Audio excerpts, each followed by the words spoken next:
collector's editions are cool. They're great to have, to show off, or to decorate your super nerdy gamer dungeon.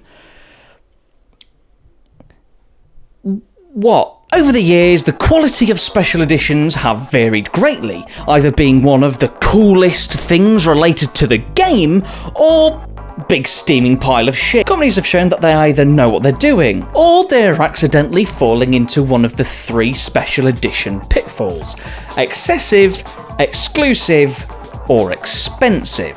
The variety of special editions available for any one game has risen exponentially, and we can thank Ubisoft alone for that. Companies that do it wrong have to generate charts for you to even ascertain the asinine number of incentives you're even entitled to. Companies that do it right end up creating something that excites even the most stingiest of nerds, and they make something pretty cool. High quality physical items such as models, soundtracks, or even apparel to show off in front of your friends. God, don't you look like the bee's knees? But even the best of editions can be underfilled, overstuffed, or contain items that could only be described as tat. Some editions include things that could otherwise be sold separately. I mean, to be honest, it all could, but then where does the hype come from? Incentives such as postcards, tiny posters, or badges could just be sold on a merch store. Does anyone remember the Dying Light Collector's Edition, where it came with a zombie shelter? They built a zombie shelter in your garden. Or how about when Saints Row wanted to send you to fucking space? I'm sorry, right? But if a game wants to send you to somewhere that has less air than what I do here right now,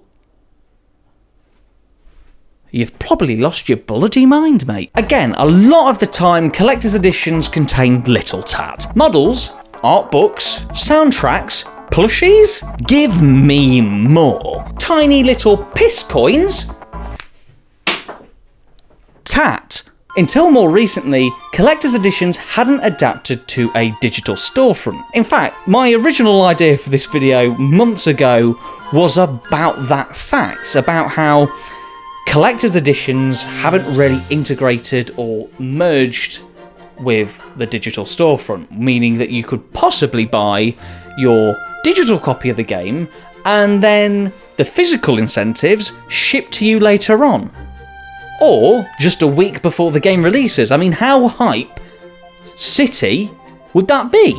But until recently, they had only contained physical copies of the game they're editioning. Consoles hadn't really made the push towards the inevitable digital-only age because they didn't need to, and it wasn't the norm yet. But eventually it did, as technology got better and the effectiveness of an instantly accessible storefront on a console became more and more popular. Most recently, God of War Ragnarok has only just announced its special editions, and boy, give me. Launch Edition, Standard Edition, Digital Deluxe Edition, Collector's Edition, and Jotnar Edition. I'll probably be referencing Ragnarok a lot in this video, not because it does anything in particular wrong, although there's something I want to talk about later, but just because it's the most recent high-profile AAA game to announce a special edition. So just keep that in mind before you all crucify me. Notably,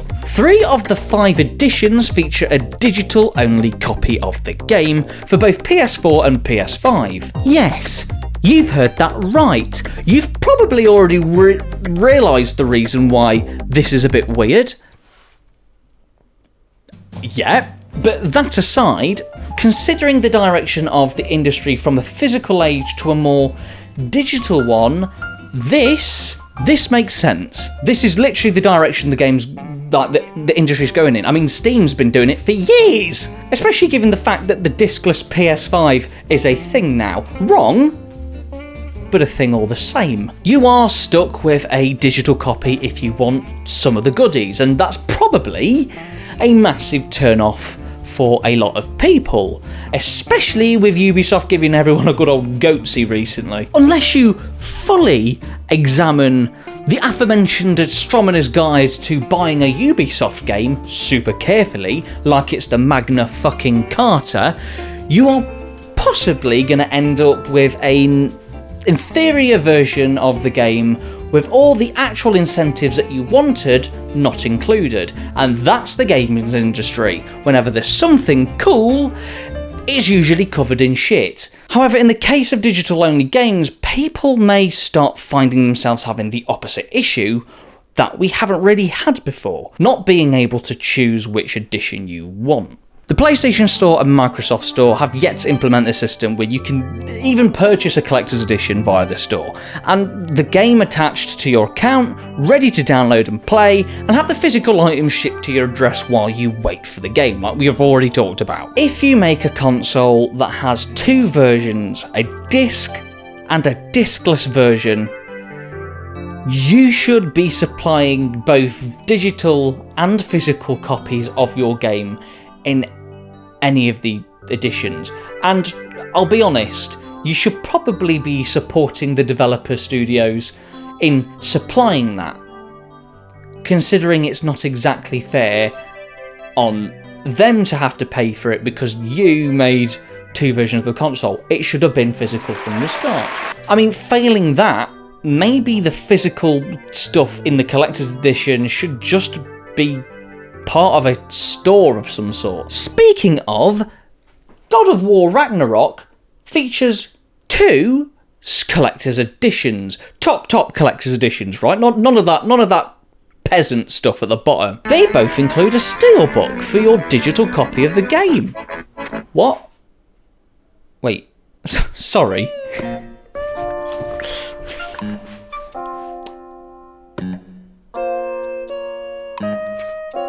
Yep. What's the point including a steelbook if you don't have any discs to put in it? I mean, what am I going to put in it? My physical copy of Peggle? I think there's a reason why these sorts of items are included in editions even when it doesn't really make sense. One, it's the norm at this point, and people like fancy cases. Two, to justify the price. As we've discussed, sometimes a special edition contains unnecessary tat just to pad out and justify the price. If you take a look at collector's editions in general, you could probably identify things that could have just been sold separately. And let's face it, this stuff doesn't come cheap. And there's a reason. It's not. All of this shit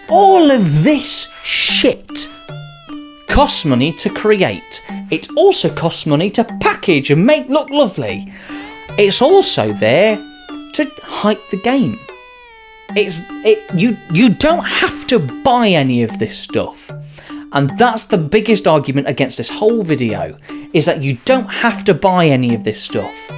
It is expensive, but at the end of the day, what it's here for is to hype you. It's additional goodies. They're goodies.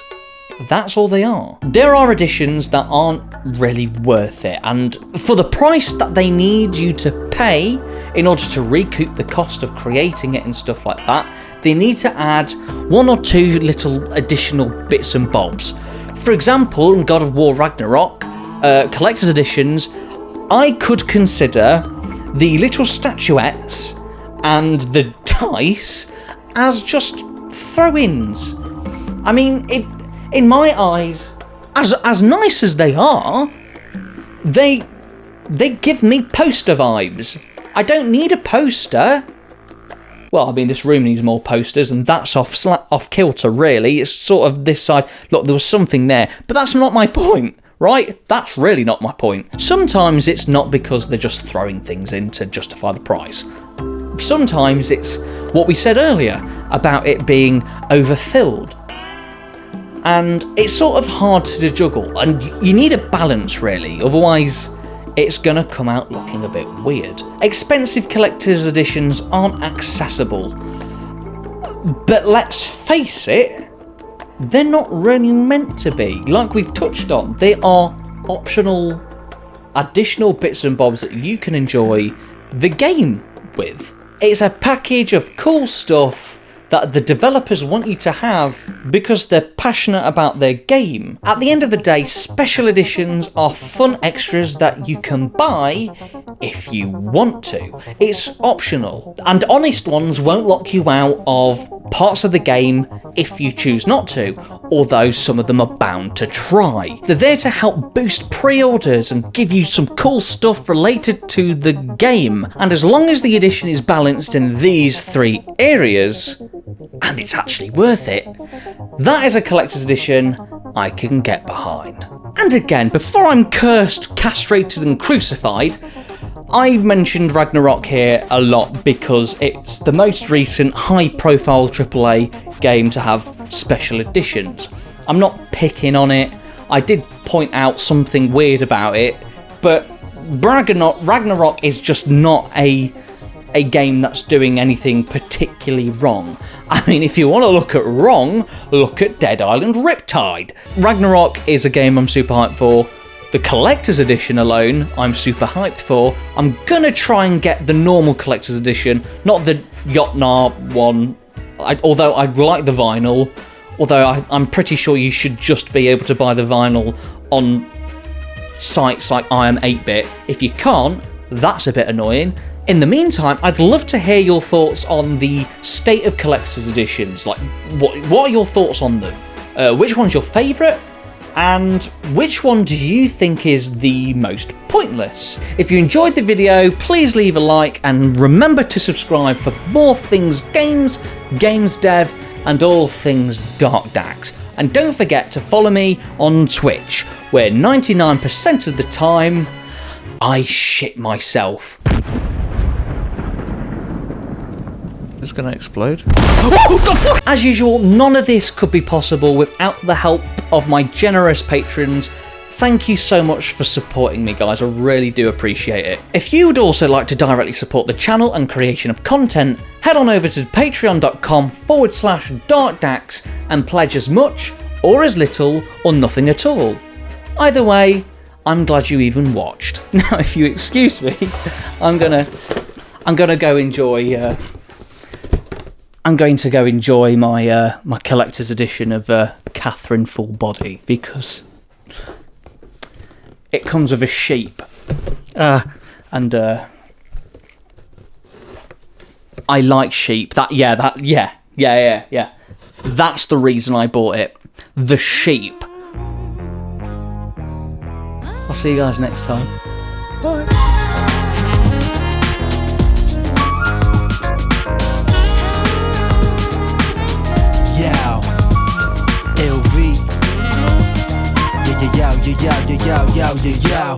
Yo, 夢でカンソルシー 1, 2, 3 get sucked in my sheets これは現実それが